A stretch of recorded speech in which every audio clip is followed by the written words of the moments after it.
오늘 우리 함께 같이 나눌 말씀의 제목은 이 뼈들이 능히 살 수 있겠느냐라고 하는 하나님의 질문의 말씀입니다. 우리가 신앙생활을 할 때에 우리 스스로가 이런 질문을 던질 때가 있죠. 믿음이란 무엇일까? 믿음이 뭘까? 그런데 이 믿음에 대해서 성경은 히브리서 11장 1절에 아주 분명한 정의를 내리는 말씀을 우리에게 주시죠. 이렇게 말씀해 주고 있습니다. 믿음은 바라는 것들의 실상이요 보이지 않는 것들의 증거다. 믿음은 우리가 바라는 것들을 보증해 주고 볼 수 없는 것들을 확증해 주는 것이라고 하는 것입니다. 희망이 없는 불확실한 현실 속에서 살아가지만 희망이 있음을 바라보게 하고 그 희망이 현실로 다가옴을 확신시켜 주고 보증해 주고 확증해 주는 것, 이것이 믿음이다 라고 우리에게 말씀해 주고 있는 것이죠. 이 믿음으로 하나님으로부터 인정을 받은 사람들의 이야기가 우리 신약성경 히브리서 11장에 나와 있죠. 거기에 보면 아브라함의 믿음에 대하여 이런 말씀을 우리에게 전해주고 있습니다. 믿음으로 아브라함은 부르심을 받을 때에 순종하여 장래의 유업으로 받을 땅에 나아갈새 갈 바를 알지 못하고 나아갔으며, 어디로 가야 할지 갈 바를 알지 못하는 상황이었지만 그러나 믿음으로 발걸음을 내디뎌 나갔다는 것입니다. 하나님의 약속의 말씀을 믿고 나갔다는 거예요. 성경은 하나님은 희망의 하나님이라고 우리에게 언제나 말씀해 주고 있습니다.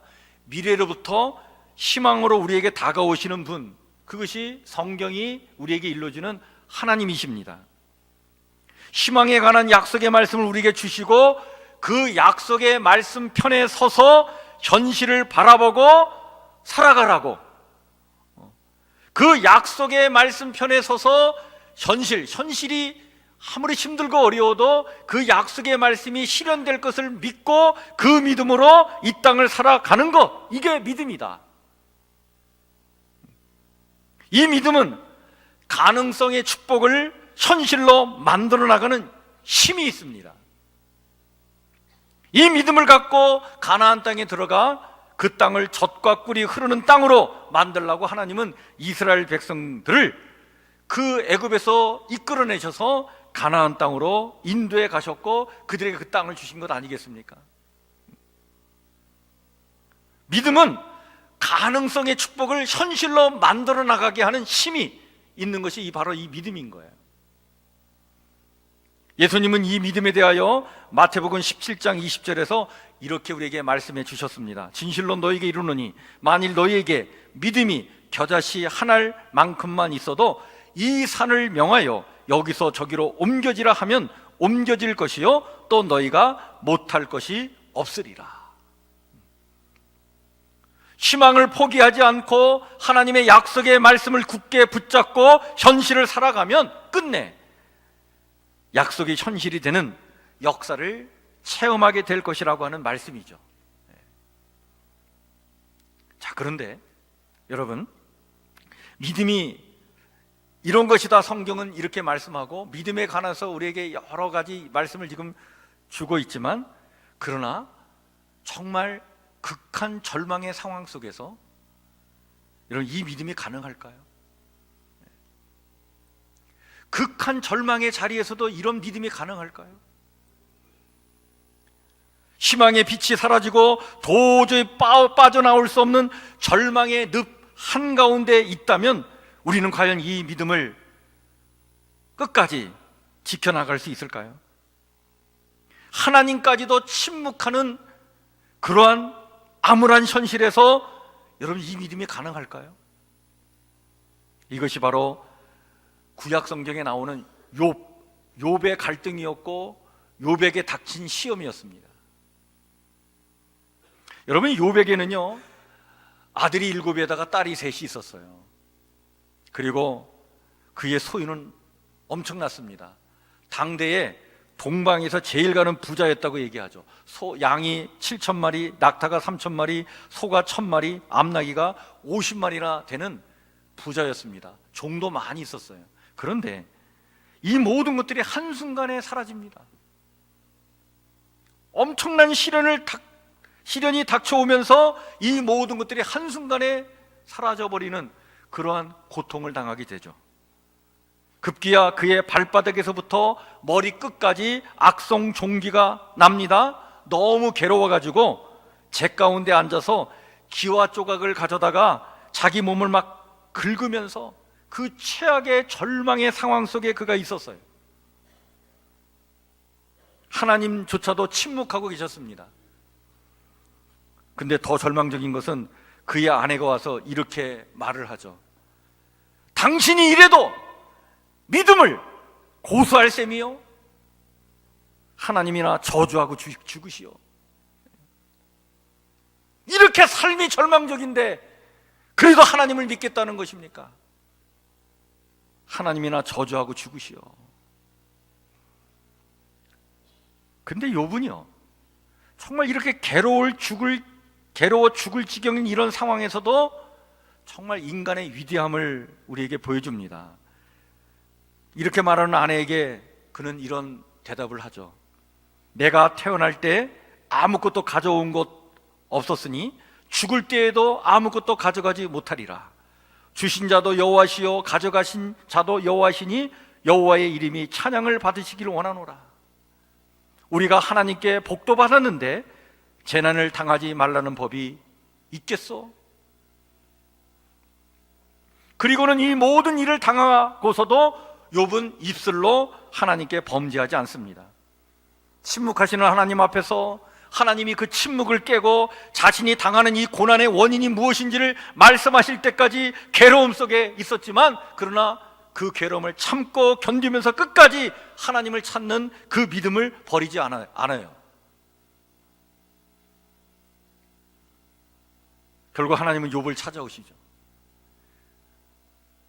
그러나 욥이 당한 고난의 원인을 설명하기보다는 온 세상을 향한 하나님 당신 그분의 목적을 파노라마처럼 쫙 펼쳐 보여주십니다. 하나님은 잿더미에 앉아 자신의 모습만을 바라보며 절망하고 탄식하는 욥에게 창조 세계에 나타난 하나님의 영광과 그 섭리와 능력을 바라보게 하십니다.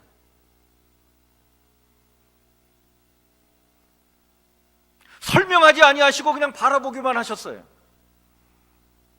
내 안에 있는 이 문제, 내가 겪고 있는 이 고통, 이 절망, 이 내 안에 머물러 있던 이 시선을 하나님은 창조 세계로 그 시선을 확장해 나가도록 그 눈을 열어주셨던 겁니다. 그 순간 욥은요, 자기 안에 있는 이 모든 갈등과 이 문제와 공경으로부터, 그 절망과 좌절로부터 완전히 해방되는 그런 은혜를 잊게 되죠. 신비한 그런 체험을 갖게 됩니다. 그리고 나서 욥은 잃었던 것들의 갑절을 은혜로 다시 하나님으로부터 받게 됩니다. 끝까지 믿음을 붙잡고 있었던 욥에 대한 하나님의 축복이었습니다. 이 믿음, 절망 가운데서도 희망을 포기하지 않는 이 믿음을 나라를 잃고 포로 생활 중에 있는 백성에게 전하라고 하나님은 바벨론 포로 시기에 부름받은 선지자 에스겔에게 이 희망의 메시지를 전하라고 이 에스겔을 사명자로 부르십니다. 에스겔은요, 남왕국 유다가 바벨론의 느부갓네살 왕에 의해서 2차로 침공받을 때에, 그때 여호야긴 왕과 1만 명의 포로들이 잡혀가는 그 행렬에 그가 포로로 끌려갔던 사람이었습니다. 그때 나이가 25살이었어요.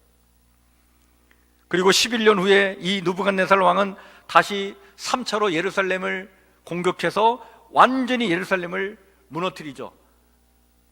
그것이 기원전 586년에 일어난 사건이었습니다. 에스겔은 바벨론에서 유대인들 안에 자리한 깊은 절망을 그는 목격하고 있었습니다. 그는 바벨로니아 남부에 있는 니프루라는 도시에 그발강 수로 사업에 투입이 되어가지고 포로들과 함께 살았습니다. 포로로 잡혀온 지 5년째 되던 해 그발강 그 뚝에 앉아 그는 하나님의 계시를 받습니다. 바벨론의 포로로 잡혀온 유대인들의 치명적인 병은 바로 뭐였냐면 절망이었습니다. 하루살이처럼 살아가는 동포들을 보면서 안타까운 마음을 갖고 있었습니다. 이들은 이제 도저히 재생할 수 없는 시체들처럼 보였습니다. 무수한 세월이 지난 마른 뼈들같이 보였어요. 마른 뼈와 같은 이들이 다시 살아날 수 있을까? 대제국의 포로로 끌려와 미래에 대한 희망도 없이 살아가는 절대 절망의 자리에 있는 이 이스라엘 백성, 이들에게 과연 희망은 있을까? 죽은 자들의 마른 뼈들로 가득 차 있는 이 골짜기의 모습과 같은 이 백성의 이 현실이 과연 바뀌어질 수 있겠는가? 이런 문제를 가지고 고민하며 기도하던 그때 하나님은 환상 가운데 에스겔을 골짜기로 데려가십니다. 이 골짜기는 어딘지 알 수 없으나 아마도 예루살렘 남쪽에 있는 게헨나처럼 시체를 유기하는 장소였습니다. 게헨나는 고대 가나안 사람들이요, 자신들의 신인 몰록이라고 하는 신에게 어린아이를 희생제물로 바치던 장소인데, 거기에는 그 제물로 바치고 난 다음에 그 뼈들이 거기에 질비해 있던 그런 골짜기였습니다. 일명 예루살렘 남쪽에 있는 신놈의 골짜기라고도 얘기를 하는데, 그와 같은 마른 뼈로 가득 찬 골짜기에 에스겔은 서 있었습니다. 바로 그 순간, 그 골짜기에 있는 그 마른 뼈들을 보고 있던 그 순간 하나님이 에스겔에게 이런 질문을 던지셨습니다. 인자야, 이 뼈들이 능히 살 수 있겠느냐? 이 마른 뼈들이 살아날 수 있겠느냐? 상식을 가진 사람이라면 다시 살아날 수 없다라고 말했을 것인데, 그런데 에스겔은 이렇게 대답을 합니다. 주 여호와여, 주께서 아시나이다. 인간적으로는 희망이 보이지 않지만 하나님만이 아실 것이며 하나님만이 하실 수 있을 것임을 고백하는 그런 대답이었습니다. 그때 하나님은 이런 절망적인 상황이 있는 백성들에게 에스겔, 네가 가서 이렇게 대언하라고 명령하시면서 이런 말씀을 주십니다. 너희 마른 뼈들아, 여호와의 말씀을 들을지어다. 주 여호와께서 이 뼈들에게 이같이 말씀하시기를, 내가 생기를 너희에게 들어가게 하리니 너희가 살아나리라. 너희 위에 심줄을 두고 살을 입히고 가죽으로 덮고 너희 속에 생기를 넣으리니 너희가 살아나리라. 에스겔은 이 명을 받고 그 골짜기에, 그 마른 뼈들이 질비한 그 골짜기를 향해서 이 말씀을 대언을 합니다. 그러자 그 뼈들 위에 심줄이 뻗치고 살이 오르고 살 위로 살같이 덮이고, 그러더니 생기가 그들 속으로 들어가더니 그들이 곧 살아나 제발로 일어서는데 엄청나게 큰 군대가 되는 거예요. 그리고는 또 하나님의 음성이 들려왔습니다. 이번에는 그 무리들을 향해 이렇게 대언하라고 하는 말씀이었습니다. 내 백성들아, 내가 너희 무덤을 열고 너희로 거기에서 나오게 하고 이스라엘 땅으로 들어가게 하리라. 하나님은 마른 뼈들에 심줄이 뻗치고 살이 오르고 살같이 덮이고 그리고 생기가 들어가 제발로 일어나서 큰 군대를 이루는 날이 반드시 올 것을 보여주므로 에스겔과 그리고 그 시대의 포로로 살아가는 사람들에게 마른 뼈와 같은 그런 현실에, 그런 절망적인 현실에 주눅들지 말고 오히려 하나님이 주시는 희망의 말씀을 그 마른 뼈와 같은 상황을 향해 외치며 생기 없는 삶을 살아가는 사람들을 향해 외치며 살라고 일러 주었던 것입니다. 에스겔은 이스라엘 민족사에 있어서 가장 비극적인 순간에 미래에 대한 희망을 찾았던 선지자였고, 이 희망을 그 절망 속에 있는 백성들에게 전했던 선지자가 바로 에스겔 선지자였던 것을 우리는 알게 됩니다.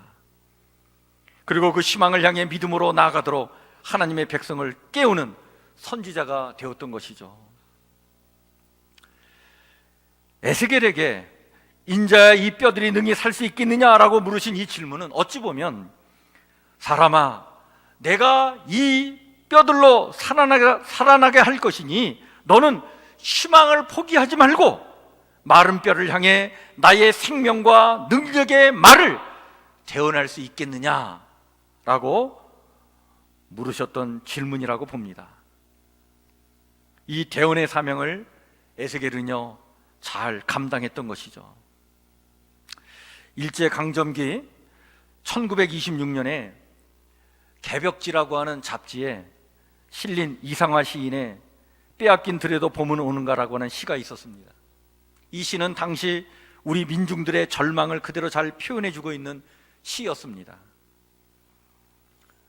지금은 남의 땅 빼앗긴 들에도 봄은 오는가로 시작되는 이 시는 봄이 와서 종다리는 울타리 넘어 아가씨같이 구름 뒤에서 반갑다 웃고 고맙게 잘 자란 보리밭은 간밤 자정이 넘어 내리던 고운비로 3단 같은 머리털을 감았고 내 손에 호미를 쥐고 살찐 젖가슴과 같은 이 부드러운 이 흙을 발목이 시리도록 밟아보고 좋은 땀조차 흘리고 싶은데 봄이 와가지고 막 이러한 그 생각이 막 들어오는데 그러나 지금은 들을 빼앗겨 봄조차 빼앗기겠네 라고 탄식하며 그 깊은 절망을 노래하는 시가 바로 이상화 시인의 바로 빼앗긴 들에도 봄은 오는가라고 하는 시입니다. 일제강점기 처음에는요 독립운동을 하던 사람들이 후에는 변절자가 돼가지고 친일 활동을 하는 사람들도 있었습니다. 3.1운동 민족대표 33인 중에는 3사람이 있었는데 바로 박희도, 정춘수, 채린이라고 하는 사람이 바로 그랬습니다.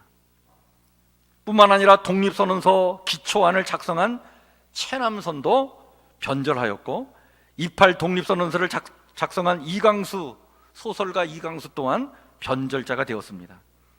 이강수는 창씨 개명을 할 때 제일 먼저 하기도 했던 사람이었습니다. 왜 독립운동가들이 그렇게 변절자가 되었을까? 그만큼 여러분 당시의 그 절망의 계곡이 그렇게 깊었던 것입니다. 그 절망의 계곡에서 헤어나올 수 없었다고 생각했던 것이죠. 그러나 그 깊은 절망의 그 계곡에서도 끝까지 희망을 잃지 않고 조국의 독립을 위해서 힘썼던 이들도 수없이 많이 있었습니다. 특별히 에스겔처럼 하나님의 말씀을 받아 생명과 희망의 말씀을 그 절망의 계곡 속에 쓰러져 있는 그 뼈들을 향해 대언하면서 많은 젊은이들에게 끝까지 조국의 독립을 위해 일하도록 미랄이 되었던 믿음의 성각자가 있었는데 여러분 바로 전덕기 목사입니다. 전덕기 목사는 1875년에 서울 정동에서 태어났는데 부모가 9살 되던 해에 모두 세상을 떠나 고아가 돼요. 그래서 숙부집에 그가 들어가 살게 되었는데 그 숙부가 숫장이었습니다. 그래서 아주 가난한 생활을 했어요. 그래서 어린 시절을 참 가난하게 보냈습니다. 나이 17세가 되었을 때 그는 자기 자신도 이제 독립해야 되겠다라고 하는 생각을 가지고 그때 당시에 정동에 미국 감리교 선교사로 와 있던 스크랜턴 선교사의 사환으로 그는 취직을 하게 됩니다. 근데 돈을 벌러 갔는데 이 스크랜턴과의 만남은 이 전덕기라고 하는 이 청년의 인생에 큰 변화를 그가 맞이하게 되는 전환기가 됩니다. 그는 돈을 벌러 갔지만 그곳에서 큰 감동을 받고 정신적인 어떤 변화를 체험하고 하나님을 만나게 됩니다. 그래서 4년 만에 그는 세례를 받고 정식 기독교인이 되죠.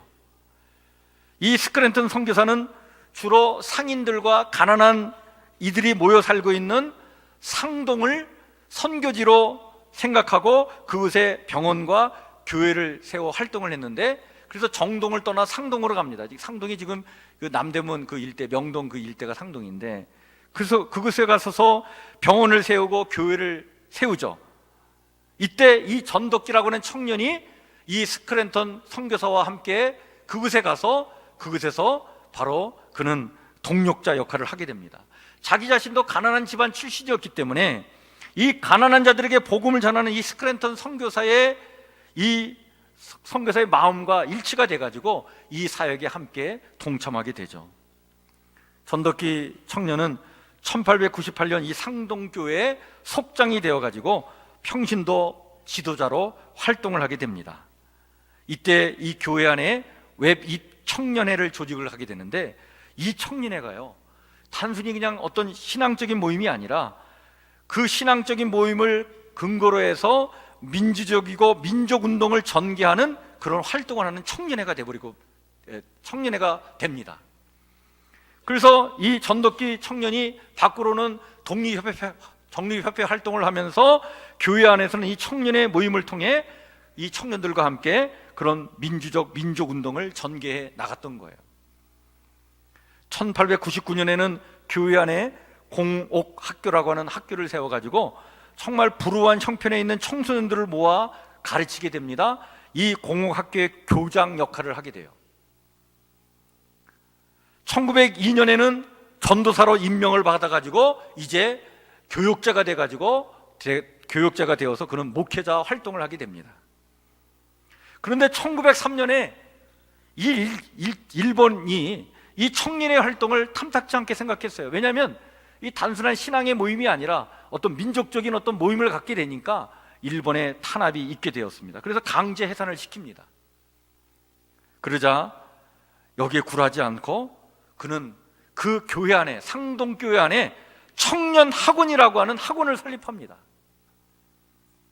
이 청년 학원을 통해서 더 많은 청년들을 모아가지고 더 적극적인 민족 교육을 실시하게 되는데, 이때 당시에 모였던 청년들이 한 2,000명이 됐다고 해요.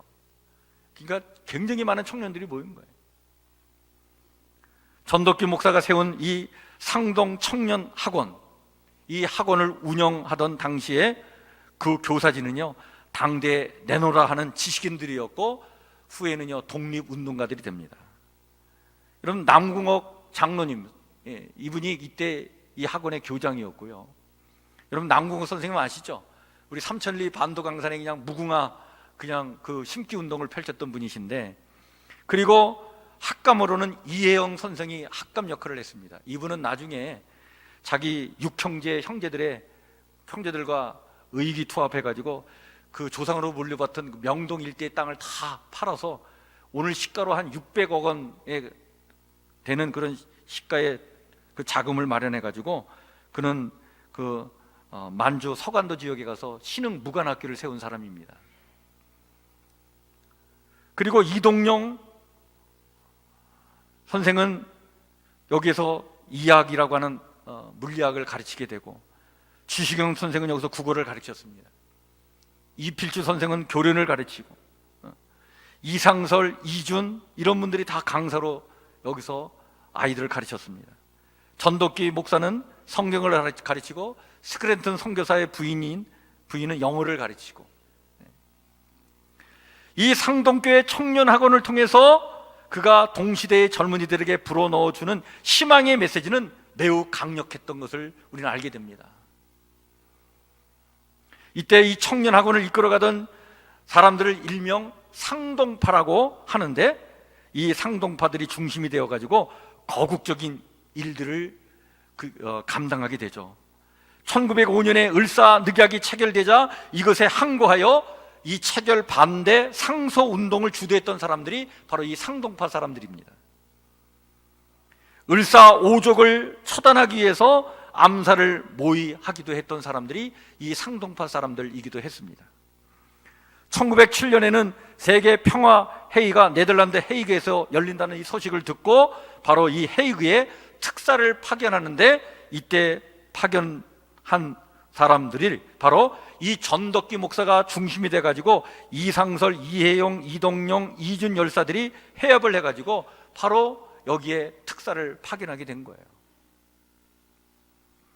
이렇듯 1900년도 상동교회는 항일 우국지사들의 은신처이자 집합소 같은 역할을 감당했던 공간이었습니다.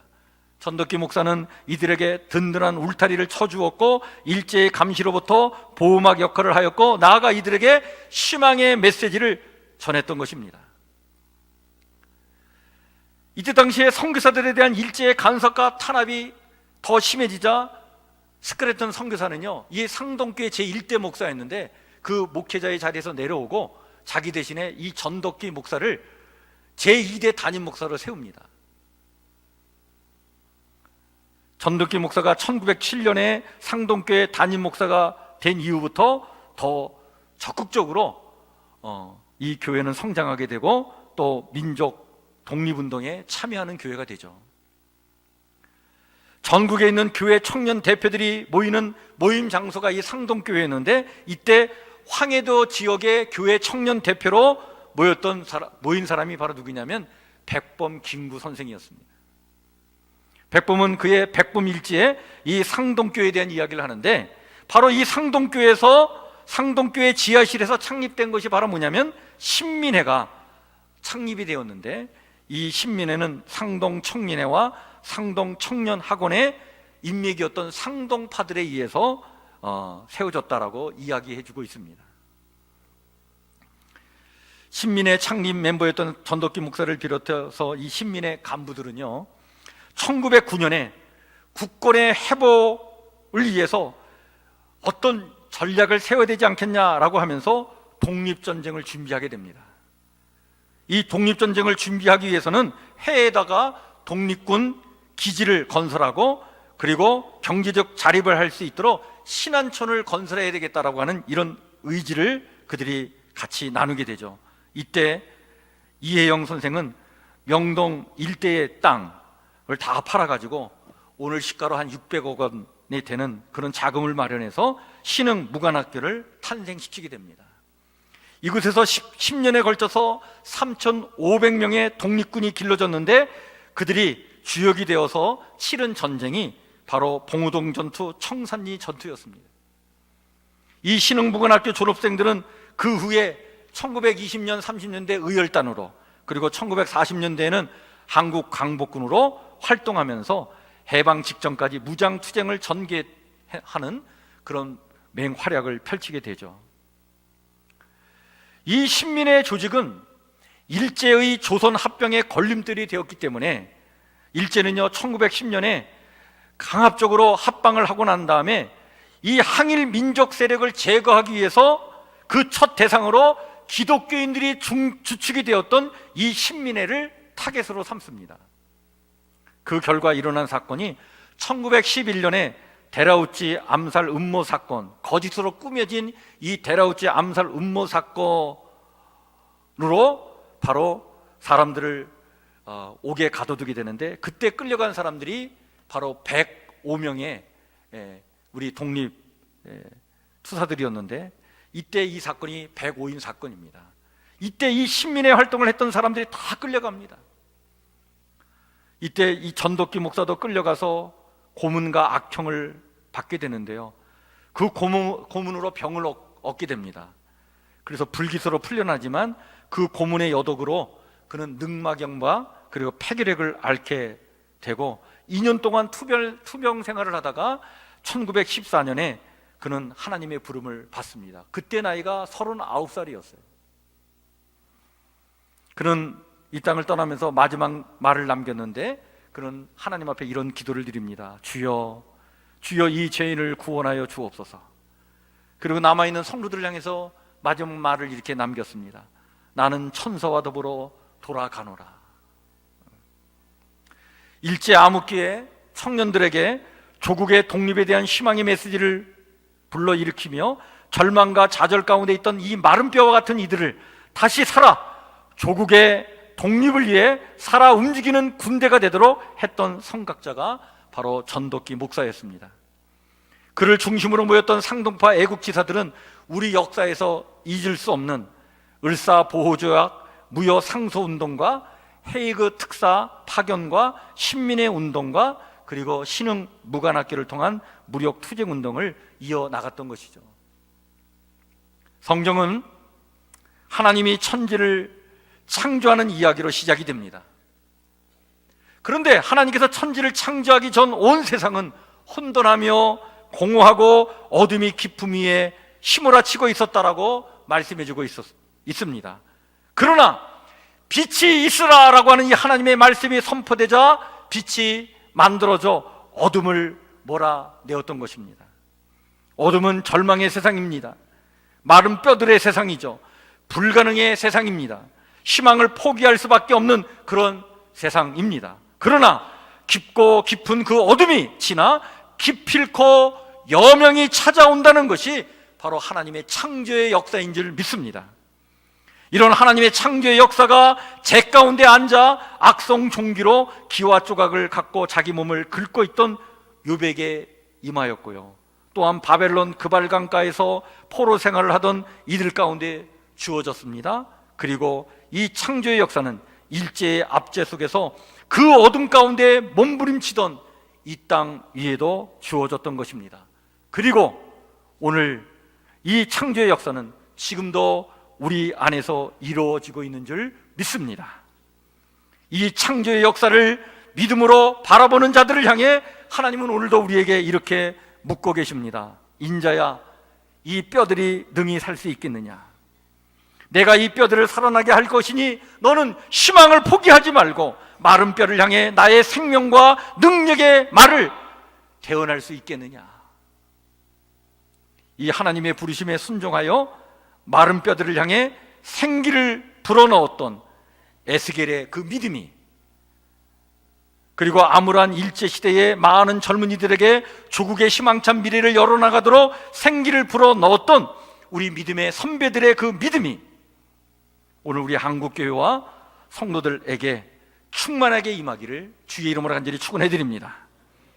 우리 성북교회 성도들은 하나님의 이 희망의 말씀 편에 서서 오늘의 현실을 바라보는 믿음의 사람들이 다 되기를 주의 이름으로 간절히 축원해 드립니다. 이 믿음으로 어둠을 몰아내고 절망의 한숨을 몰아내고 이 산을 명하여 여기서 저기로 옮겨지라 명하여 옮겨지게 하고 가능성의 가나안 땅을 진실로 젖과 꿀이 흐르는 땅으로 만들어 나가는 역사하는 믿음을 갖고 하나님의 큰 일을 감당하는 하나님의 위대한 믿음의 백성들 모두가 되시기를 주의 이름으로 간절히 축원해 드립니다. 오늘도 하나님은 우리 가운데 살아 역사하십니다. 창조의 역사를 베풀어 주실 줄 믿습니다. 이 믿음을 가지고 희망을 말하고 희망을 바라보고 희망을 전하는 하나님의 거룩한 백성들 다 되시기를 다시 한번 주의 이름으로 간절히 축원해 드립니다. 기도하겠습니다.